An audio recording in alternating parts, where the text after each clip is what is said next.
that money, money, money, money. I don't come to money, money, money, money. Do it all for money, money, money, money. Let me stack that money, money, money, money. Come and get that money, money, money, money. I don't come to money, money. Good evening. Welcome to Plus Money Golf, the show with the pro and the caddy. That would be Adam and Smitty. My name is Eric. I'm just the host. Chris is here doing the real work, making sure the show is operational. We are presented by UnderdogFantasy.com. Enter code Plus Money, all one word, to double your deposit up to $100. Whole team is here this evening. Adam and Smitty. We're all chomping at the bit to talk about the Masters, I'm sure. So, Adam, why don't you update us on our performance, and then we'll talk a little bit about Augusta. I Before don't we get even into this week's event. It was rough. We had looked lots like potential, lots of close calls. and then the guy that we just had no faith in comes out and just straight doms. But Crazy.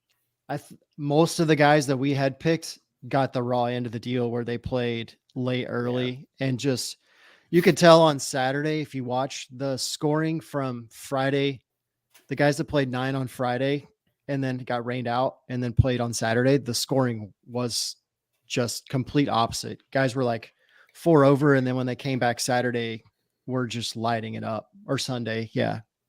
Like Hovland went on a tear.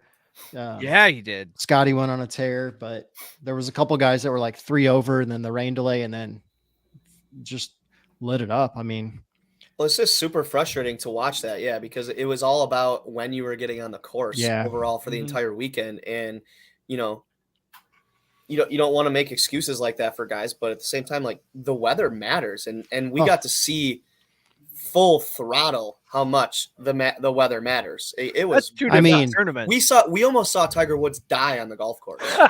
I mean, Brooks and Hovland and Sam Bennett had like the ideal draw where we thought it was going to be bad for them, and they took complete advantage. And Brooks was, I mean, he was pretty much unstoppable. It just kind of got cold at the wrong time when Rahm, looked like he was kind of getting almost a case of the shanks. He had a few shots right, and then all of a sudden he rights the ship. And what I thought was the turning point was when Brooks missed it must have been a 5 or 6 footer, and then Rahm makes birdie, and then it seemed like the whole momentum just went 180 on him, and then Brooks couldn't do anything after that, and Rahm just stepped on him and kept stepping. It was a great tournament, though. I mean, I thought the whole Live PGA Tour thing was kind of just squashed and made into be a big media scandal, and the Live guys look like the ones that we thought played well, except for Phil was the only surprise. I mean, the guy hasn't shot a sub. He hasn't shot a sub 70 round once in the last 18 months. And then he does it twice. Sandbagging son of a bitch. He played really good. 71, 69, 75, 65. If he doesn't shoot that 75, I mean, he has a legit shot to win. If he shoots 72, it's his. Yeah. And then it's a whole big shitstorm. But I think he and Spieth were a great pairing because they fed off each other, and they both were just boom, boom right at the end. I mean, yeah. So that was another frustrating part, right, for me to watch, obviously, because we like having Spieth as a winner, and then, watching the third round and having him finish up, like shooting a 76, where completely from the weekend, not like what he's doing, because he shoots a 69, then a 70, then a 76, and then goes off for a 66. Yeah. And like, I was talking to some of my buddies. I was like, if you can find anything, any good numbers for your, for Spieth, shooting under a 70, put it on him, because this is where he's just going to come out and fly up the leaderboard. And he did. He needed another round. Yeah. It's like him and Phil almost had a little side game. They may have had a bet, but it was entertaining to watch, and I really enjoyed watching Brooks and Rahm go at it. They were both very nice to each other. There's a couple of clips online of them laughing and talking, and which shows, that the whole thing was hyped up by media and TV Well, and and then everybody. look what media did to blow the slow play stuff out of proportion with thing. And they're like, oh man, like we know that Brooks really likes to get angry, so let's ask him this question and then let's blow it out of proportion. And that's exactly what they did, because like all you can see all over social media is Brooks talking about like, yeah, I think John went to the bathroom seven times and we were still waiting every hole. And it's like, did you see the clips of him and Hovland together where I was on 13? I think Hovland was already playing his approach and Cantlay hadn't even crossed the bridge yet. Yeah, I know that was another big thing too. Yeah, the video of Hovland like actually chipping and the ball rolling on the green, and then all of a sudden Cantlay comes into the screen walking up.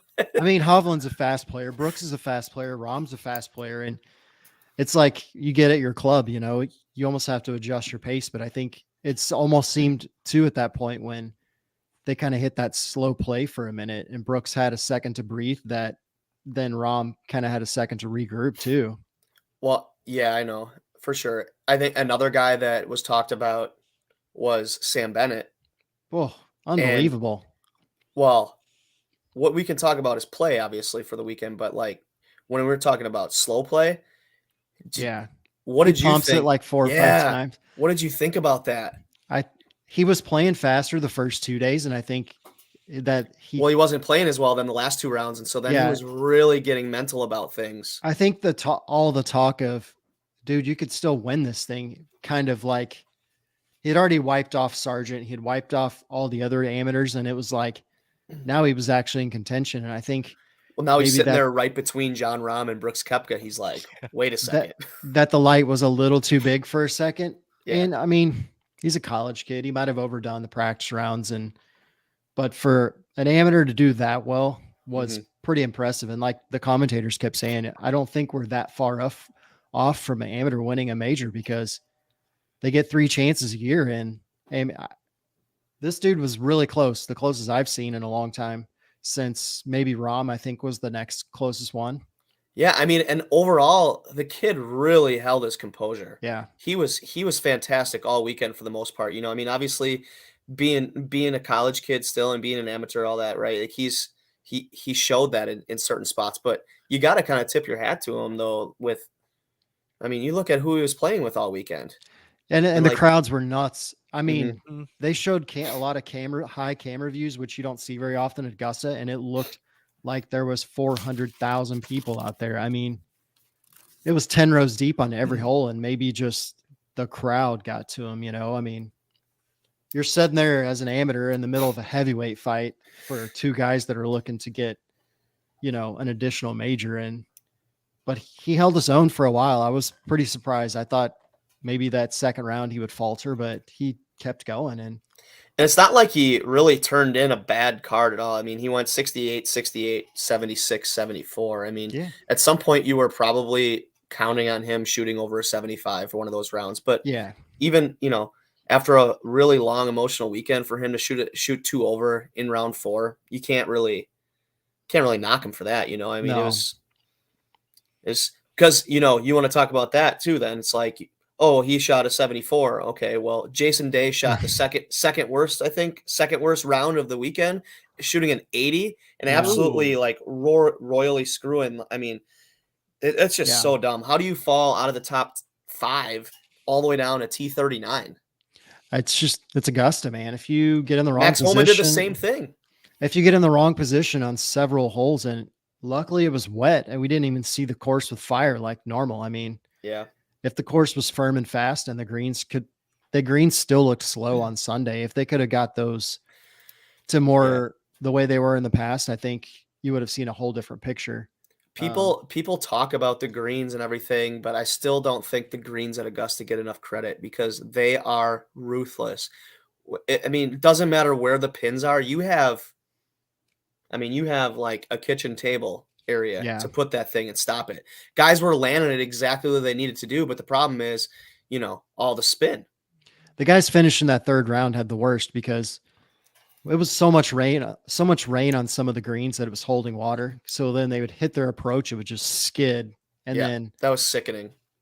but it did save a few guys from going way down in collection areas because they were so wet. But like I had Sam Bennett on my, like 5 guys to watch this week, and he did T16. That's pretty solid. It's pretty damn good. Yeah.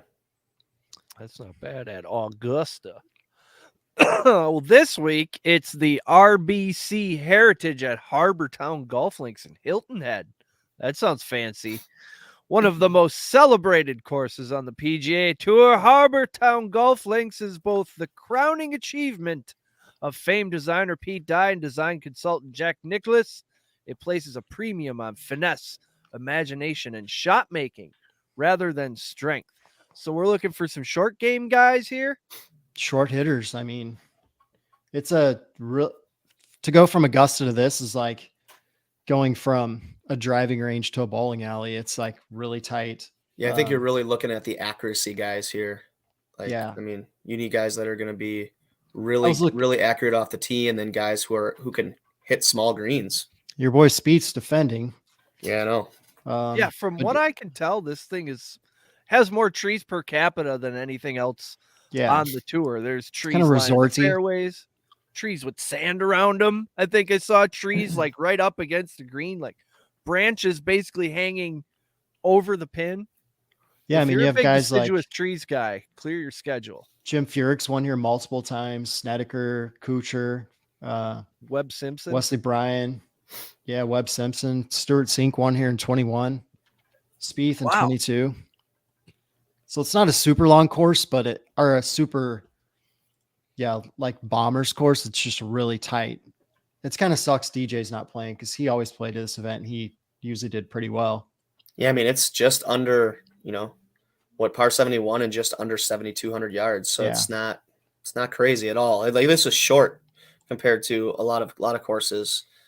I mean, it pretty much brings everybody into the field if you've got a decent short game and you're, middle of the field iron player. Yeah. You don't got to be a 350 off the tee guy. You can be a 280 off the tee and still score.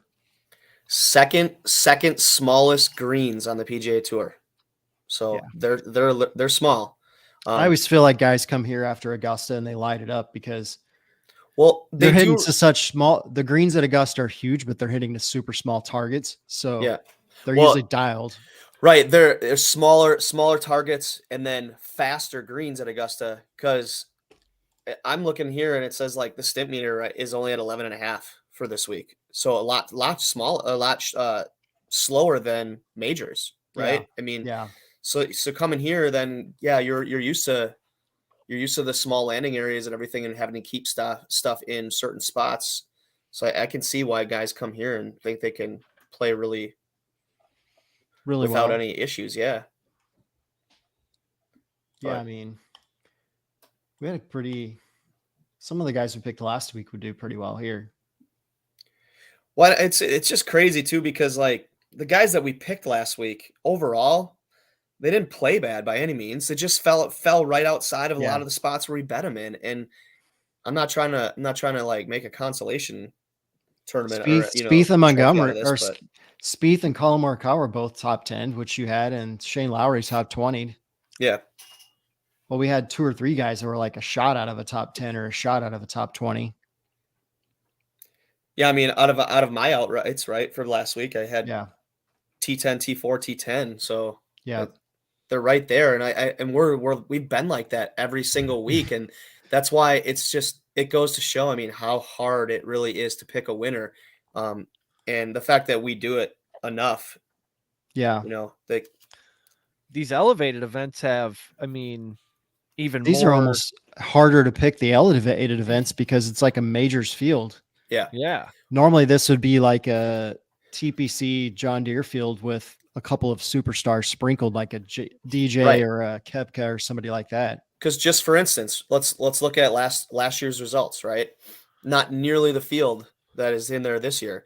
You go Spieth and Cantlay, right? That rounds off because they played in a playoff last year, right? With Spieth coming out on top.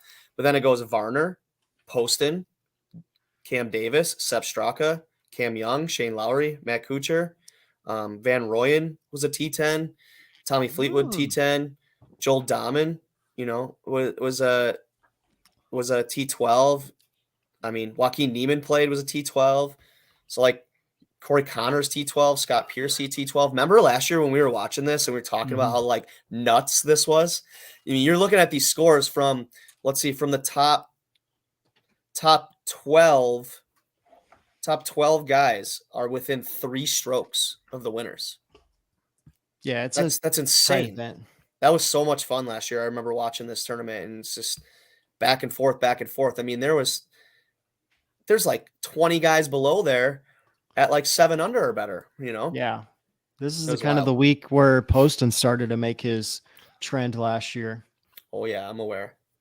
Yep. I had already decided when I read that thing about the short game that I'm taking JT Poston this week. But we need mental toughness, because I mean, you have a lot of guys that had a couple extra days off last week too that could dial it back in.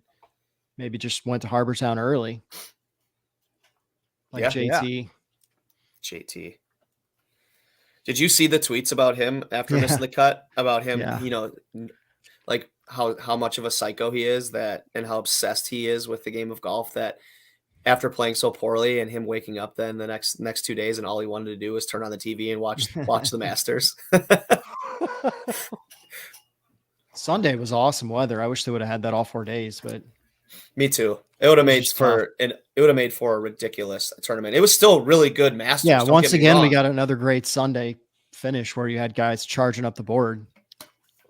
It was soft enough they could go be aggressive, so that helped. But I was hoping Hovland kind of faltered a little bit. I thought he was going to kind of stick around higher to the board. Got a kind of crazy him coming out and firing a 65 right away, and then kind of just tinkering around with even golf the rest of the weekend. He was on a heater the week before, though, so that makes sense that you would eventually taper out. I guess. Well, before we get into these top 20s, 10s, and winners, here's a message from our good buddies over at Jazz Online Sportsbook Casino and Jazz Sportsbook, Casino, and Racebook, the world's best resource for all-purpose online wagering. For over 20 years, Jazz has provided the best and quickest payouts in sports and entertainment wagers. Live sports betting, covering all the major sports leagues, and even into the new and exciting world of esports. Down the stretch you'll come, with Jazz's online horse wagering. Get paid when you play with Jazz's fun and exciting online casino games. Go online now and use the promo code TSS for our new members deals. Jazz Sportsbook, Casino, and Racebook, the world's best resource for online wagering. That's the 3 food groups right there. Sportsbook, Casino, and Racebook. So, are we even going to bother with Poston in our top 20, or are we just going to go straight to it? Who's on your top 20 list there, Adam? My top 20s, let's see. My top 20s, I have Max Homa at 130. He had time, and I figured this is a pretty good course for him. And then I had Ricky Fowler at 230 with the week off last week. Whether he took it to relax or whatever, he's just been on a heater, especially in these elevated events. He's played really, really well. And then Poston at 240. Oh, that's a great price. Yeah, Svensson at 500 and Stuart Sink at 900. And then I had a few extras, just guys that I wanted to mention that I don't think they'll maybe get there, but top 20 options is like Zach Johnson, Ernie Els, who's been killing it on the senior tour, Robert Streb, and Jim Furyk. You can get all those guys at 1,100 or more. Jim Furyk, multiple time winner here, not long, tearing up the senior tour. Same with Els. Makes sense. Ernie Els. Man, I remember Ernie Els from back when I was growing up watching golf with the old man. Yeah. He's killing it on the senior tour. I mean, same with most of those guys as they do. They just fire it up out there. Yeah, he was playing with Azinger back in the day, wasn't he? Yeah. Like that? Yep. He's been playing for a while. I love how you bring these guys, like our guy Freddie Couples made the cut. He did. Yeah, he played fantastic. He got in that shit weather that it kind of derailed his round, but I thought oh man, Freddie's going to make moves. He was top 10 for the first day and a half. Yeah, he was trying, man. It was actually a lot of fun to watching a lot of that tournament with my father-in-law, and we were kind of just chatting about it, and with my brother-in-law, and it was just really fun to watch. I mean, Freddie Couples, because they're showing all those highlights of back in the day of him and just, walking all over that course. And then you go to current day and it's like, wow, Freddie, you've changed. But changed a bit. Yeah. But hey, he played great. I mean, it was fun to watch him. Yeah, he played good. And like he said, at a US Open course, he's not going to contend. But here, he just needs to shoot a number, and he can do it here. He had the right mindset about things, though, right? Yeah. Because he was talking about how he's like, I can't compete with these top dogs and everything. He's like, but I can't compete with myself, and that's what keeps me going throughout the whole round. Which he's right, though. I mean, yeah, he's not there to win it, but he's there to be competitive as possible. And I think that he definitely probably, succeeded what he thought he was going to do. Yeah, he's the oldest person to make the cut at Augusta. Mm-hmm. So we've had nice. The oldest and an amateur. That's pretty good. So yeah. Yeah. That's full circle stuff right there. And T-Dub made the cut too, but just injuries. That rain was the worst case scenario for him. Yep. It was sad to watch him. And then do you think it really has to do with that plantar fasciitis? I think so. When it gets wet or when the weather's a little sketchy, that seems to really when he can't walk as much. Because that's the way it was at the Open when he had to withdraw because he just can't walk. I mean, that is some crippling pain right there in the foot. And me, I'm thinking, why are you wearing golf shoes like those? It's not to bag on FootJoy. They make great shoes. I have some, but they're not the most comfortable to walk in. So why would you wear those? Wear tennis shoes. I mean, I realize he needs some stability in his shoes, but get an insert or something. But if he's out there in like a tennis shoe like Freddie, he's going to be able to walk more. And you think that's poor guy's pride gotta just gets in the way. I was going to say it's got to be an ego thing though. But he can take a cart for the PGA Championship. He can take a cart for the US Open. He just refuses to. Yeah, that's silly in my mind because if he wants to compete and he wants JT to play at them, Tiger level, and JT and them are just like, dude, please take the cart. Like, we want you to be here, but he's not going to be able to walk. Mm-hmm. I mean, we're talking PGA Championship a month away. There's no way. It's kind of been, it's been the same story though now with him since he's come back after that accident, right? But you see Daly takes a cart rounds. I mean, John Daly's taking carts when he plays in the PGA Championship. Hell yeah. He's got to have somewhere to hold all of his cigarettes. Yeah. It's just stupid to not take the cart. Like, I get it, your pride, and you want to make it an even playing field. And if he wins, people are going to say, oh, well, Tiger won, but he was in a cart. Like, he doesn't want that. He wants to walk. I mean, yeah.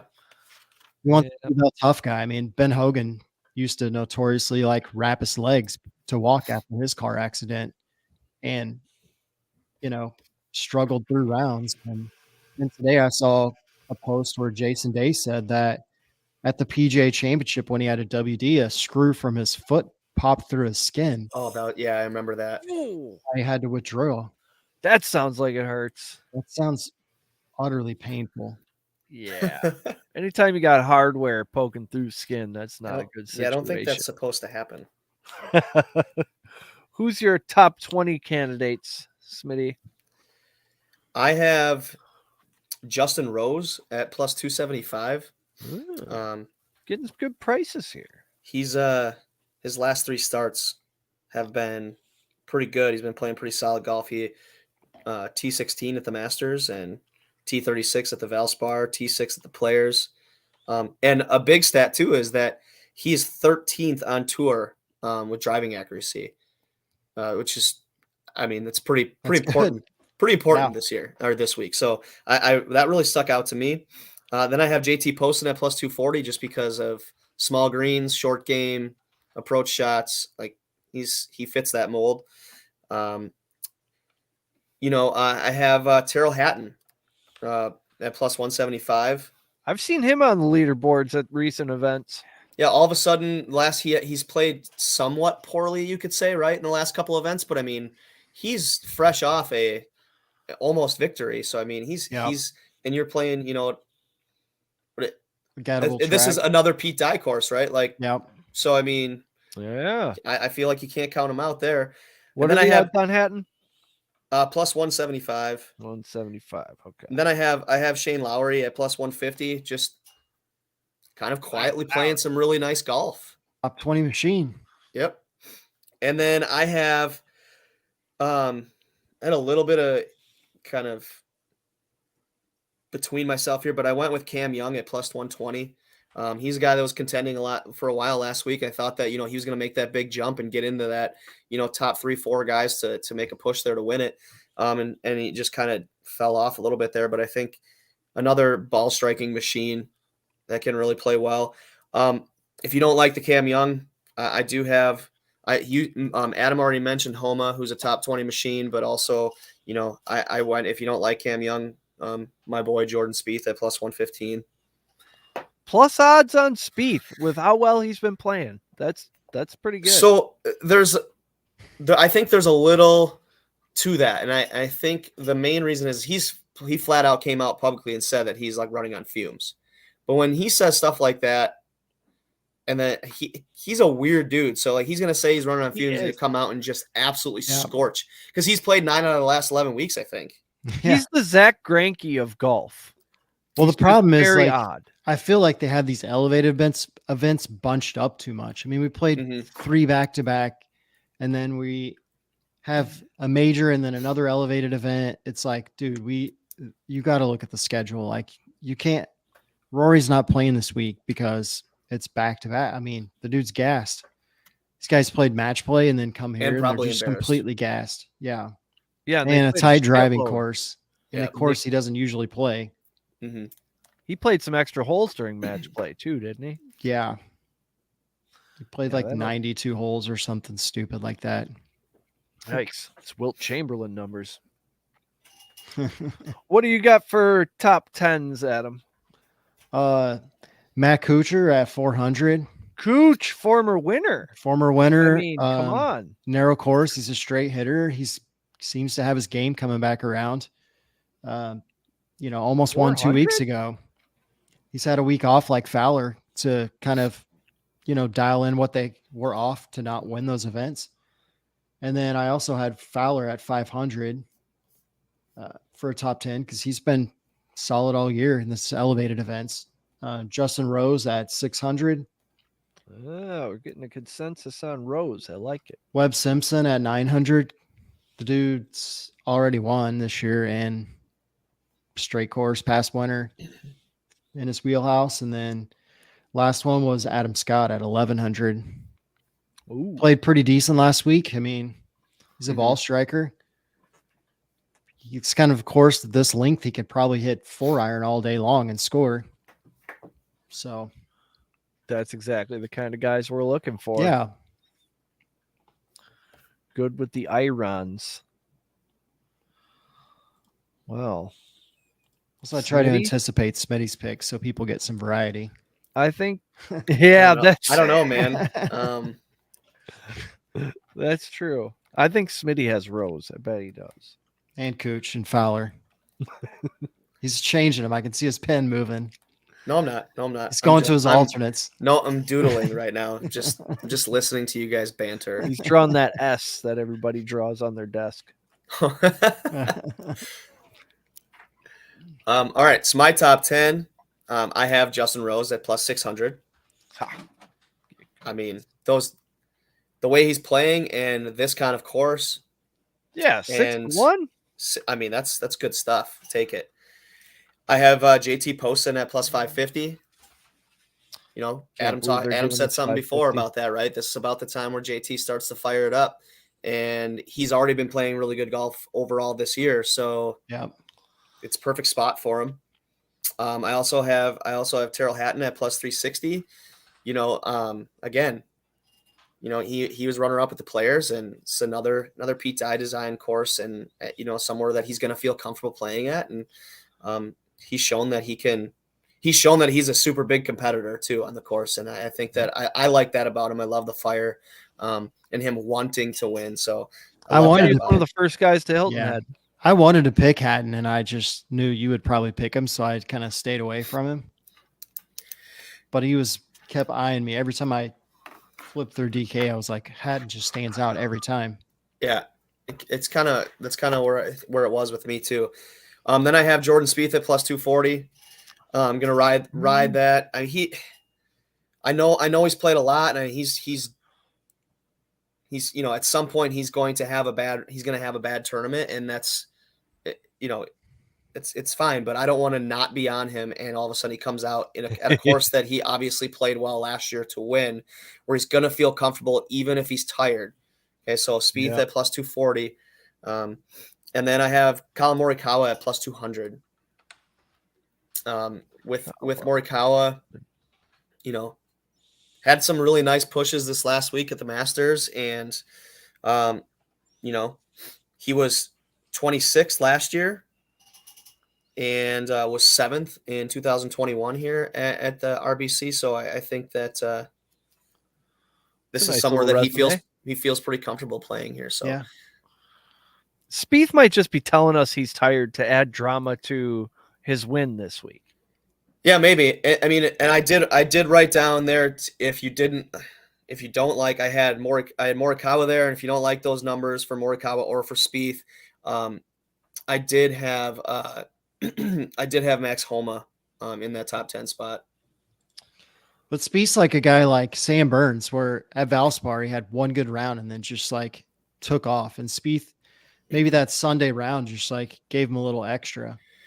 Yeah, he gets his second, third win there, and continues to go up. So, but yeah, I mean, if you don't like those last two that I had with Spieth and Morikawa, I do like Max Homa, and he's at plus 280, but that's not an official pick for me. That's not bad. Well, should we do an underdog pick'em contest after we do winners? I like that. Okay, let's do winners then, and then we'll do that third two. Yeah, that's about right. Adam, who's gonna win this thing? JT Poston?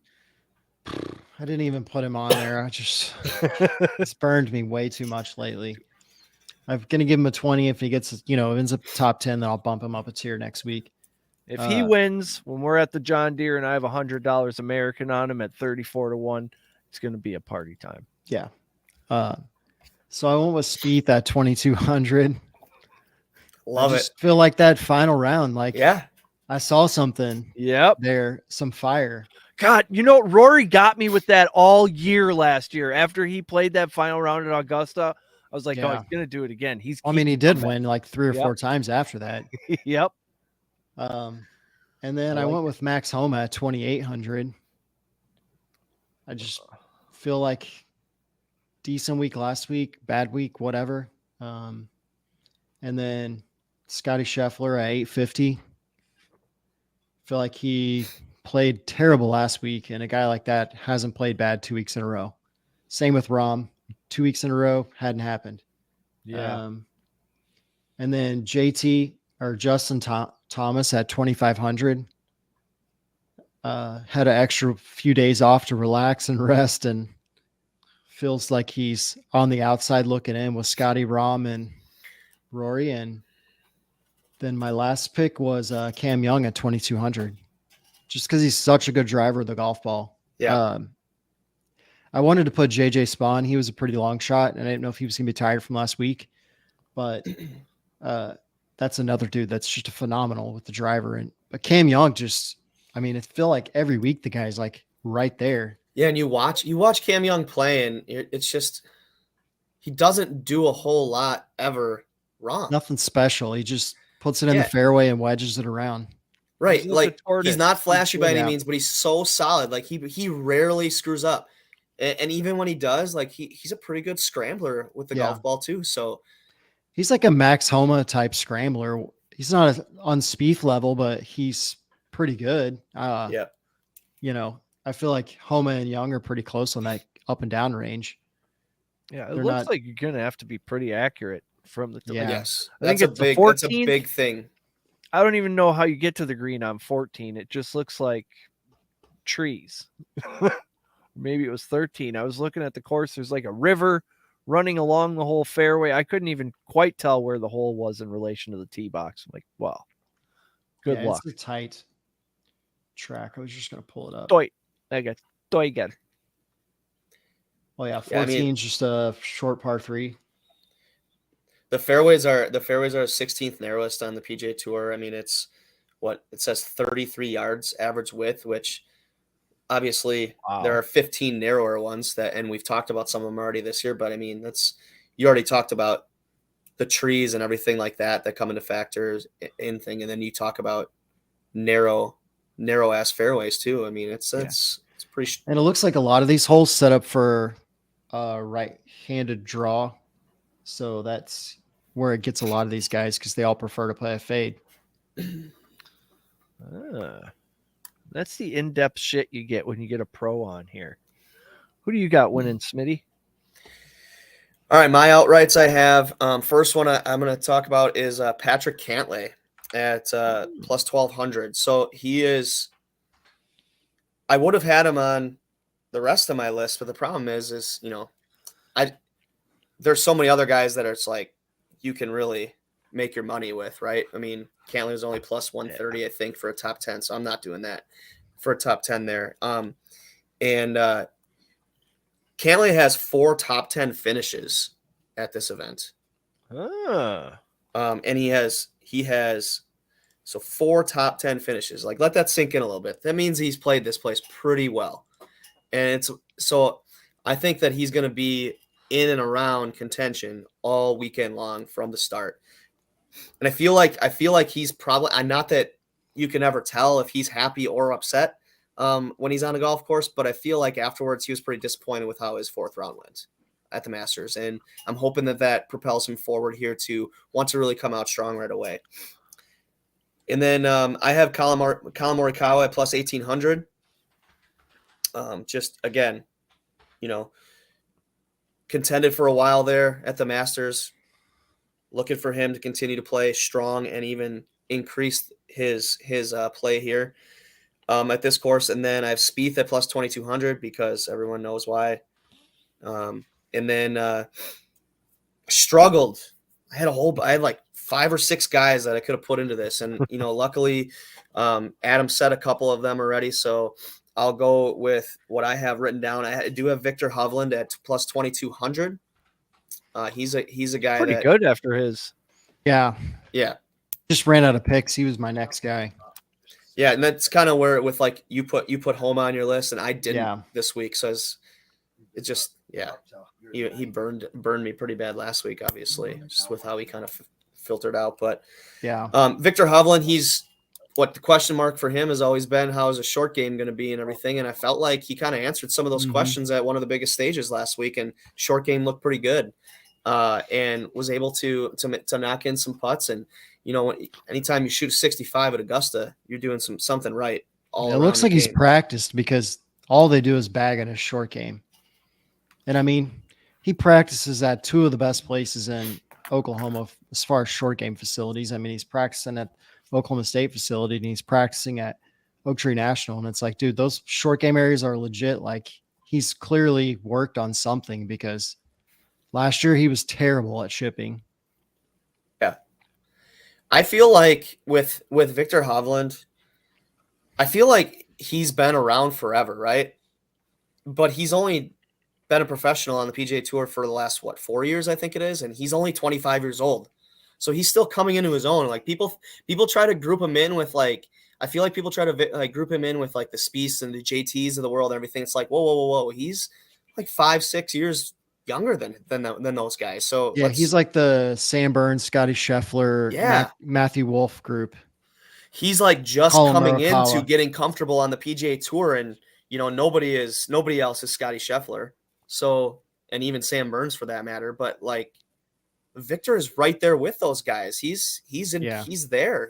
So, hope maybe this is his year where he really starts to come out. I mean, he's got I think he's got 7 wins on the PGA Tour. And I'm sure he would like to get to double digits at some point pretty soon. So, and then next I am moving forward here I have, it's not often that I go this way. You guys know that. And, I went Justin Rose at plus 7,500 to take a big Whoa! Yikes! How great would that be? Big swings. But again, if this is his kind of course, and I feel like he's going to be there. Yeah. If he can hang in the top 10, he could have himself a good Sunday. Right. Yeah. Right. I agree. And then, so this is where, then the last, if you don't like Justin Rose there, you want another long shot, JT Poston, man, at plus 6,000. That's insane. So that's a 4-unit play for me. Right. And those, like I said, like Rose is my official play. Poston was, a guy that I wanted to mention. And, Adam already threw on Max Homa on there, which was another guy that I was talking about. Justin Thomas is a guy on the radar too, for me, but I will not bet him until he shows that he can place in the top 10. Yep. And a big listens. shout out to all our people on Rumble watching. We got a shitload of people over there. That's our people right there. Go over to underdogfantasy.com after you hit the follow and subscribe button, of course, unless you already did that. Then you're a favorite kind of person. You can go to underdogfantasy.com, use code PLUSMONEY, all one word, PLUSMONEY. They'll match your deposit up to $100. Okay, what were you saying, Adam? Before I Kool-Aid manned in there? Oh, I don't know. He was so blown away by the number of views over on Rumble and by the deposit match that he forgot what he was even talking about. How many we got viewing in right there? I don't know. Producer like Chris 30, has like 30,000. At the most, we're at like 290. We're up in the high 200s. That's pretty Let's good. go. Not bad. Not bad. That's a bunch of winners right there. Now, let me pull up my Underdog Fantasy app. Yeah, I'm already filling it out. There's the I dog. put together quite a few of these every weekend, just because every round, just because it's a lot of fun.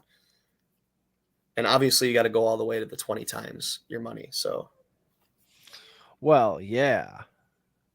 the first two ones that I clicked on right away, I had was Jordan Spieth higher than 4.5 birdies because of the point that Adam brought. Right, is that 66 at Augusta on Sunday. He's got to be feeling pretty good about himself right now, tired or not. So I like that. And I do have Patrick Cantlay as well, over 4.5 birdies. Yeah, if you would have bet over under 3 or 4 birdies on Saturday, you would have been like, I don't know, because there was not many birdies in that rain. Yeah. Here's an interesting one. Okay, just because of who he is and how streaky he was to show us this last week, right? And we just talked about him, was Victor Hovland. Higher or lower than 2.5 bogeys. Ooh, he doesn't make a lot. He's a par machine. It's a tricky course. He had 3 bogeys on Sunday. He had 4 in round 3 and 2 in round 2. Just going back to his last 3 rounds. So, I mean, that's a little bit intriguing. Otherwise, he's at 4.5 birdies. Cam Young's at 4.5 birdies. But I like the Cam Young under 68.5, I think, strokes. Yeah. He's way too good to not shoot 68. Someone we didn't talk about that I hope he doesn't play well just because I don't like him, because I think he's the biggest dork on the PGA Tour, is Matt Fitzpatrick. But I've seen his name a couple different times at some of this stuff I was looking at, and just statistically and everything. But I just, I can't even look at him, man. Yeah, I'm not a fan. I mean, nobody picks Rahm to do anything this week, which is surprising. Yep. I don't know. Some wins again. 4 wins already. I feel like last year when guys got to 4 wins, they just bottomed out like Scotty Scheffler.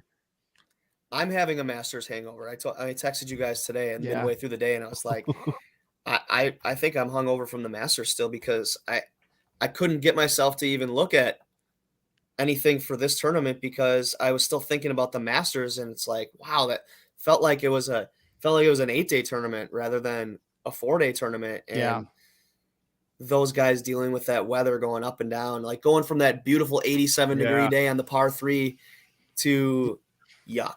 Borderline tornado situation. Trees falling down. We didn't even talk about that. Trees falling down during the Masters. Like, what is going on? The craziest thing was the trees fell. It was not 5 minutes. They had 10 guys with chainsaws. And within a half hour, they were already loading the tree up.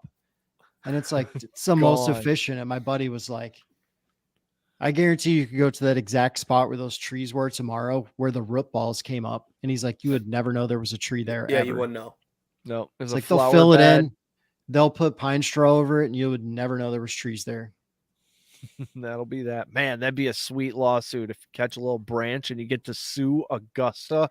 Yeah, or would have gotten absolutely destroyed and split in half by one of those 3 trees that fell over. Oh, That would have killed somebody. I cannot believe that.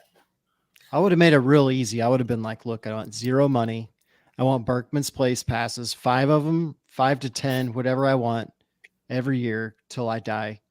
And then when I die, my kids get them till they're dead. Here's the That's greatest, how that works. the greatest thing about the Masters, right, is that patrons are not allowed to run at Augusta, right?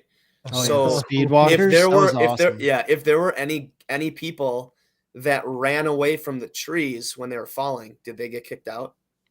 I don't think in that situation, no.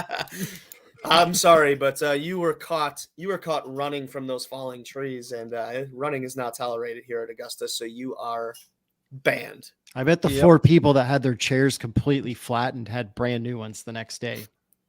Yep. No questions asked. But I would have for sure asked to take those chairs home with me, the ones that got smashed. Like, yeah, I'm gonna take those. Yeah, eBay we'll those. do something with that. Oh yeah, that's a display model or an eBay situation.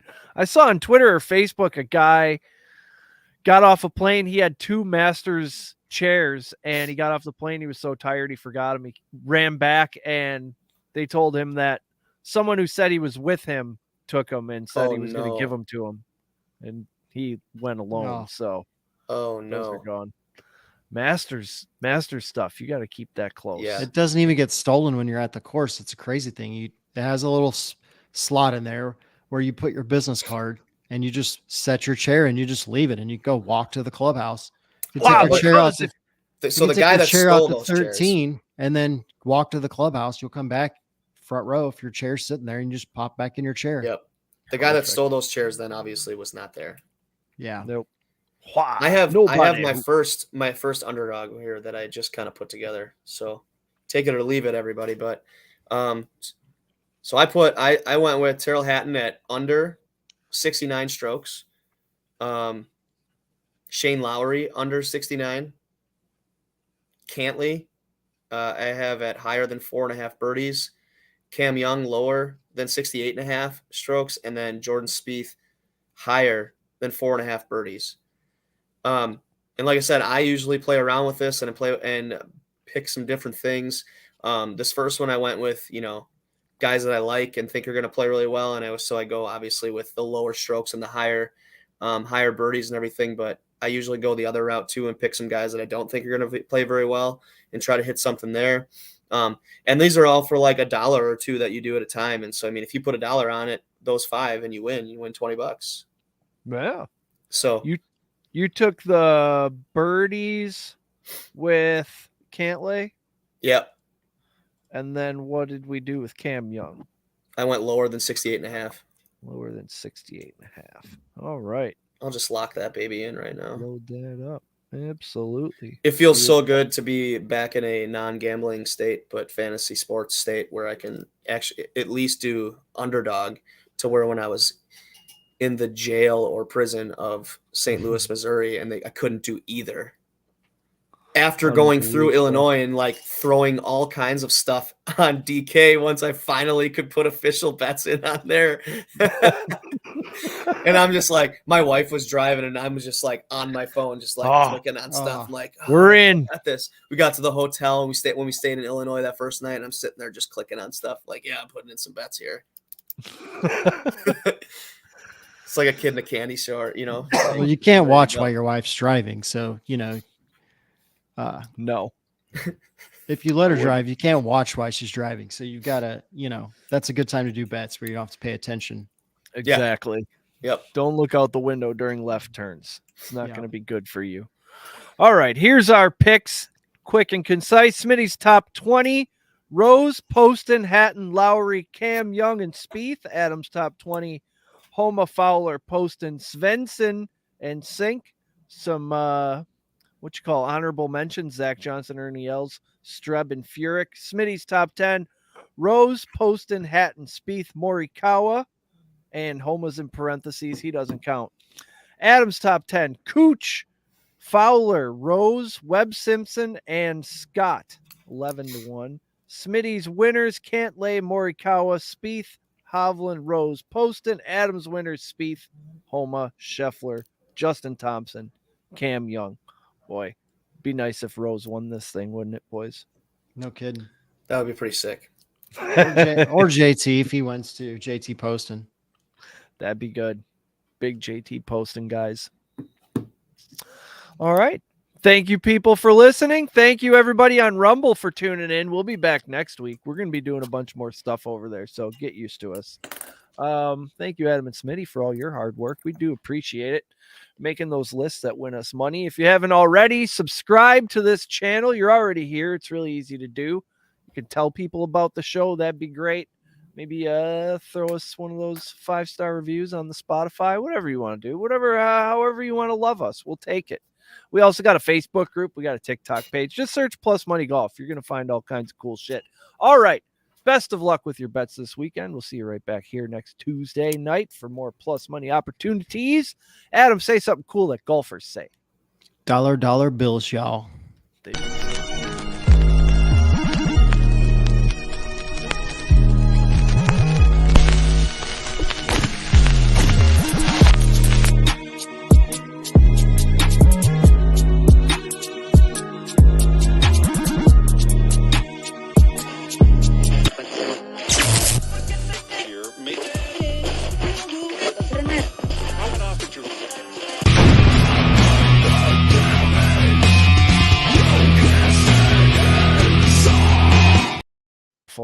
That's high.